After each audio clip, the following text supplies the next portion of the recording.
কত রাকাত নামাজ কাজা করেছো, কত জায়গা মিথ্যা বলেছো, কত মানুষকে ঠগাইছো, কত মা বোনদের সঙ্গে জিনা ব্যভিচার করেছো, কত মিথ্যা কথা বলছো, কতই না পরের সম্পদ তুমি ভক্ষণ করেছো। বাজান রে, কতই না তুমি অফিসে বসে বসে ঘুষ খাইছো, কত বান্দা তুমি চক্রবৃদ্ধির সুদ খাইছো। বান্দারে আয় আয়, বান্দা দেখেছি কার মারবে আর বলবে, বান্দা বলবে আল্লাহর ফেরেশতারা আমি এগুলো করি নাই, সঙ্গে সঙ্গে ভিডিও প্লের সামনে হাজির হয়ে যাবে। কত মাস, কত দিন, কোন সময়, কোন জায়গা অন্যায় করেছিলাম, সামনে একদম পরিষ্কার হয়ে যাবে। বান্দা মাথা নত করে ফেলবে।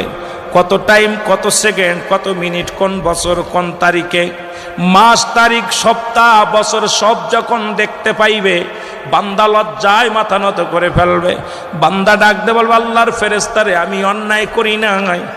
বান্দার পরে গুসা হইয়া ডান দিকের মাটিগুলো বাম দিকে চাপ দিবে। ডান দিকের মাটিগুলো যখন বাম দিকে চাপ দিবে,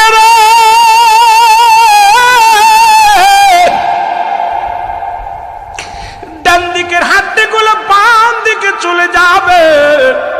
বাম দিক থেকে একটা চাপ দিবে, বাম দিকের হাড্ডিগুলো ডান দিকে চলে যাবে। উপর দিকে একটা চাপ দিবে, নিচের দিকে একটা চাপ দিবে। বান্দা এত জোরে একটা চিৎকার মারবে, ওই কবরবাসীর চিৎকার যদি দুনিয়ার মানুষ শুনতো, দুনিয়ার সব মানুষ হাটপেল করে মারা যেত। একমাত্র কবরে বিচার হয়।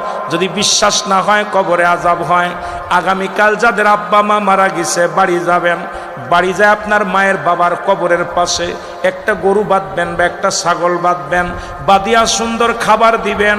খাবার দিক আড়ালে দাঁড়ায় থাকবেন, দেখবেন ওই ছাগলটাই গরুটা রশি সিরাসিরি করবে, চোখ দিয়া পানি দর করে ছেড়ে দিবে, চারিদিকে টালুমালু তাকাইবে।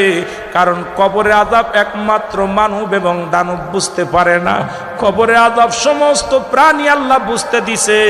ওই কবরবাসীর চিৎকার যদি দুনিয়ার মানুষ শুনতো, এই দুনিয়ার সমস্ত মানুষগুলো হাটপেল করে মারা যেত। আল্লাহ, আমার আল্লাহ,